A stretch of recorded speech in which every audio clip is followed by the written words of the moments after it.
There is a light in the village tonight that should not be there. You see it from the doorway of the compound where you are staying. Fireflies pulse above the cassava fields, dozens of them, their glow warm and flickering in the wet darkness. But one of them is different. Its light is steady, cold. It does not blink. It drifts across the compound wall. It pauses at a doorframe. Then it slides through the gap between the lintel and the thatch into the room where a child is sleeping. You cannot keep it out. No locked door, no sealed window, no mosquito net. Nothing physical stops it. It passes through any crack, any gap, any space wide enough for a beam of light. In the morning, the child will have a fever. In 3 days, the child will be dead. And when the village gathers to demand an answer, the diviner will say what everyone already suspects. Someone in this village sent it. Someone you know. Someone who sat beside you at the evening meal, smiled at your children, and wished them well to your face. The Yue people of Ghana and Togo call this creature the Adze, and the worst thing about it is not what it does in the dark. The worst thing is what happens in the daylight, when the village decides who to blame. This is its story.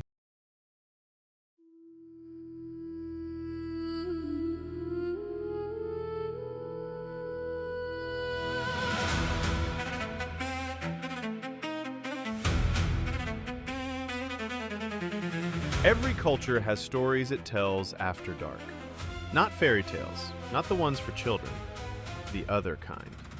The ones told in low voices, near the fire, when the night is too large and too quiet. Stories about what comes when you break the rules, when you wander too far, when you forget what your grandmother told you. These are those stories.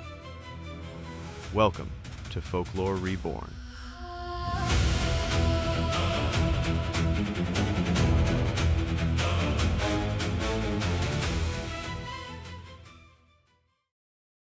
This is episode 3, The Adze. The Yu people number 6 to 7 million, spread across southeastern Ghana, southern Togo, and parts of Benin. Their homeland is the Volta region, low, green, humid, and close.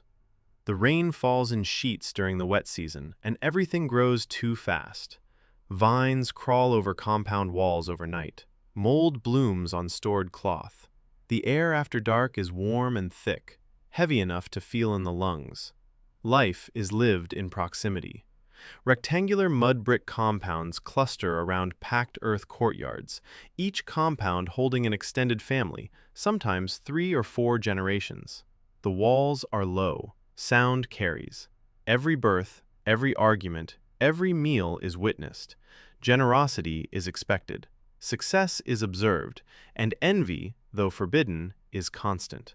This matters. The Adze is not a creature of the wilderness. It does not hunt in forests or mountains or open water. It hunts inside the village, inside the compound walls, inside the sleeping room. The community that should protect you is exactly the space where the danger lives. There is nowhere to run because the threat is not out there. It is right here, in the next house, wearing a familiar face. In Yu tradition, the Adze takes the form of a firefly, a small, luminous insect that flies at night, indistinguishable from the dozens of ordinary fireflies that pulse above the fields and gardens of the Volta lowlands. Except for one thing, its light does not blink. It glows, steady, cold, and it moves with purpose.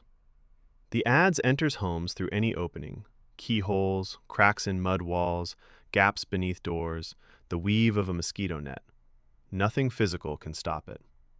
Once inside, it feeds on blood, with a particular appetite for children. Beautiful children, healthy children, the ones you are most proud of, most grateful for. The feeding causes fever, wasting, and death. The symptoms come slowly, over days, and no healer can reverse them. When blood is not available, the Adze feeds on palm oil and coconut water. A village that finds its oil stores mysteriously depleted, its coconut supply vanishing overnight, may suspect that an Adze is near. But the palm oil only sustains it.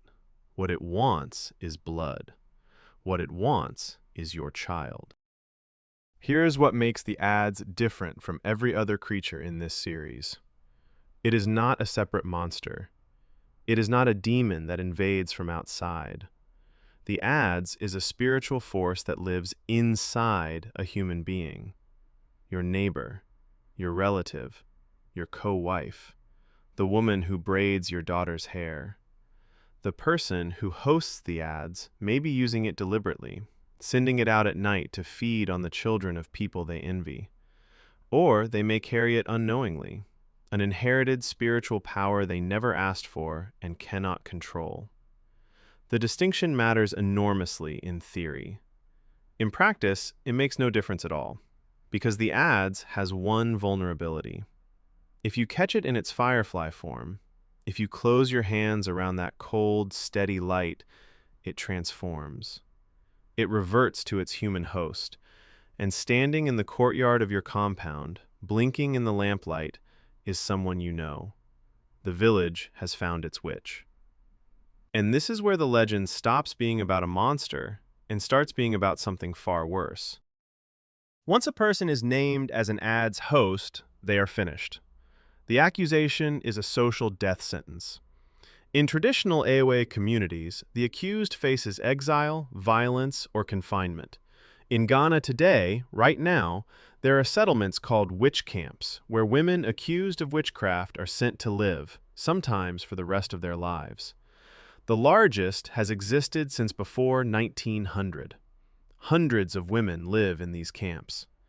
Academic studies document severe depression and psychological distress among residents. Human rights organizations, including the United Nations, have condemned the practice. The people accused are almost always the vulnerable: older women, widows without protectors, barren women in a culture that values fertility, the outsider who married into the village, the successful trader whose wealth provokes resentment. The accusation does not require evidence. It requires consensus. And consensus forms around the path of least resistance, the person with the fewest defenders. The cruelest part is this: the bereaved parent whose child has died needs an explanation. Grief demands a cause. The Adze provides one. And so legitimate suffering, real grief, becomes the engine that destroys another person's life. The parent is not wrong to grieve. The accusation is not less devastating for being understandable. The community's fear of the Adze destroys the community faster than the Adze ever could. Historians see something else in the Adze: a tiny flying creature that enters homes at night, bypasses all physical barriers, targets the young and vulnerable, and causes fever, wasting, and death. The parallels with malaria are exact. The Volta region lies within one of the world's most intense malaria transmission zones. Before the mosquito was identified as the disease vector in 1897, the Ewe attributed its devastation to a spiritual agent. The firefly form is likely a substitution. The actual mosquito is too small and too silent to serve as a satisfying explanation.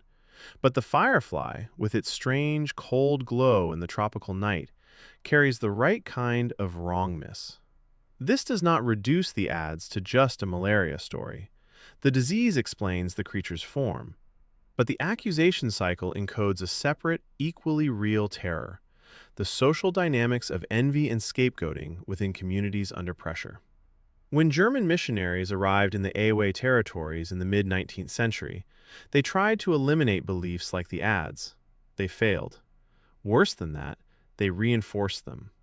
To translate the Christian concept of the devil for their Ewe converts, they mapped it onto existing spiritual categories, confirming that malevolent spiritual forces were real, just reclassified. Christianity did not dismantle the Adze. It gave it a new theological framework to live in. So what is the Adze really about? It is about the terror of proximity. The monster is not in the forest, not in the sea, not in the ruins of an old castle. The monster is in the next compound, married to your brother, smiling at your children. You cannot escape it by fleeing because it lives inside the structure of your daily life. And it is about what happens when a community needs someone to blame. When children die and no one can explain why. When some families thrive and others fail, and the difference feels like injustice. The Adze gives the community a mechanism for channeling its fear and grief into action. But the action it enables, the accusation, the trial, the exile, the violence, is indistinguishable from the evil it claims to fight. The Adze is a mirror. It shows you your own community at its worst, and the face staring back is always someone you recognize. The You people are not a historical footnote. 6 to 7 million people speak You across Ghana, Togo, and Benin. You cultural traditions, from the intricate polyrhythmic drumming that has influenced musicians worldwide, to the kente cloth weaving of the Volta region, to the Afa divination system shared with the Fon and related to Yoruba Ifa, these are living, practiced, and celebrated. And the odds is still feared. Witchcraft accusations continue to produce real consequences in You communities and across West Africa. Women are still sent to witch camps. Families are still torn apart.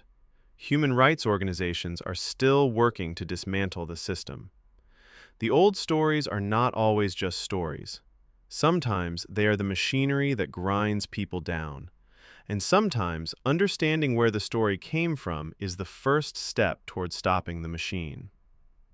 Some warnings are about what lurks in the dark. This one is about what we do to each other in the light. Thanks for listening. Follow Folklore Reborn wherever you get your podcasts, and share it if you think these stories deserve to be heard. Every legend we tell here lives as a tabletop adventure you can play. Links are in the description. Next time, on the storm-lashed coast of East Anglia, a black dog the size of a horse has prowled the old church paths for centuries. Its eyes burn like coals. In 1577, it walked into a church during a thunderstorm and killed 2 people kneeling in prayer. The old stories were warnings.